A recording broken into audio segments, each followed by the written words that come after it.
Hi Mr. Tomiskeski, how are you today? Oh hi Miss Niggemeyer, I am fine thank you. How are you? I am fine. Just like we have been talking about society value, I would like if we can talk about sociology today. Ha ha, sociology? That an interesting topic. Sociology is the study of human being, the cause of poverty, and what makes some certain people in the society poor. That is interesting. When I was researching, the following philosopher who have talked or write about sociology came up. Auguste Comte, Harriet Martineau, Herbert Spence, Karl Marx, M. Durkheim, Max Weber, Jane Addams, Webb Du Bois, etc. Can you tell me what you know about each of them? Well, Auguste Comte was a French philosopher. He was a founder of the discipline of sociology and of the doctrine of positivism. Harriet Martineau was an English social theorist and Whig writer, often cited as the first female sociologist.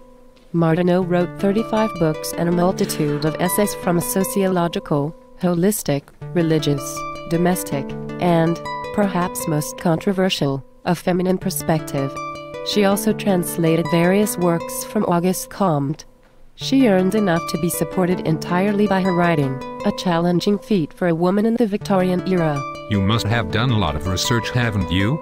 Herbert Spencer was an English philosopher, biologist, sociologist, and prominent classical liberal political theorist of the Victorian era. Yeah, he was.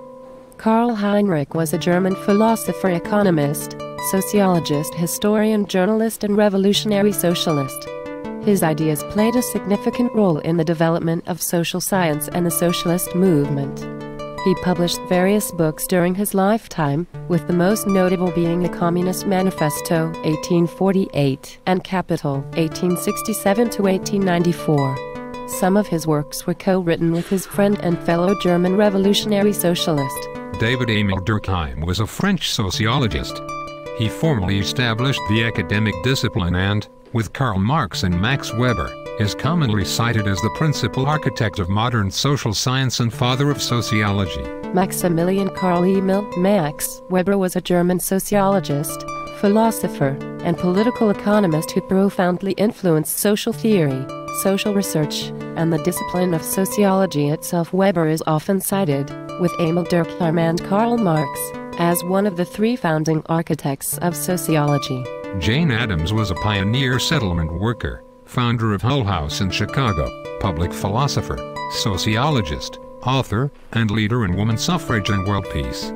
Beside presidents such as Theodore Roosevelt and Woodrow Wilson, she was the most prominent reformer of the progressive era and helped turn the nation to issues of concern to mothers, such as the needs of children, public health, and world peace. She said that if women were to be responsible for cleaning up their communities and making them better places to live, they needed the vote to be effective in doing so. Addams became a role model for middle-class women who volunteer to uplift their communities. William Edward Burghardt, W.E.B. Du Bois, was an American sociologist, historian, civil rights activist, Pan-Africanist, author and editor. What is the main reason and effect of poverty, Mr. Tomiskeski? Poverty is an exceptionally complicated social phenomenon, and trying to discover its causes is equally complicated. The stereotypic and simplistic explanation persists that the poor cause their own poverty based on the notion that anything is possible in America. Some theorists have accused the poor of having little concern for the future and preferring to live for the moment. Others have accused them of engaging in self-defeating behavior. Still other theorists have characterized the poor as fatalists, resigning themselves to a culture of poverty in which nothing can be done to change their economic outcomes. In this culture of poverty, which passes from generation to generation, the poor feel negative, inferior, passive, hopeless, and powerless. Poverty, I think, should not be blame of those who poor, because I don't think anyone will choose to be poor. Well, some people are lazy and that's why they are poor. The effects of poverty are serious. Children who grow up in poverty suffer more persistent, frequent, and severe health problems than do children who grow up under better financial circumstances. Many infants born into poverty have a low birth weight, which is associated with many preventable mental and physical disabilities. Not only are these poor infants more likely to be irritable or sickly, they are also more likely to die before their first birthday. Children raised in poverty tend to miss school more often because of illness.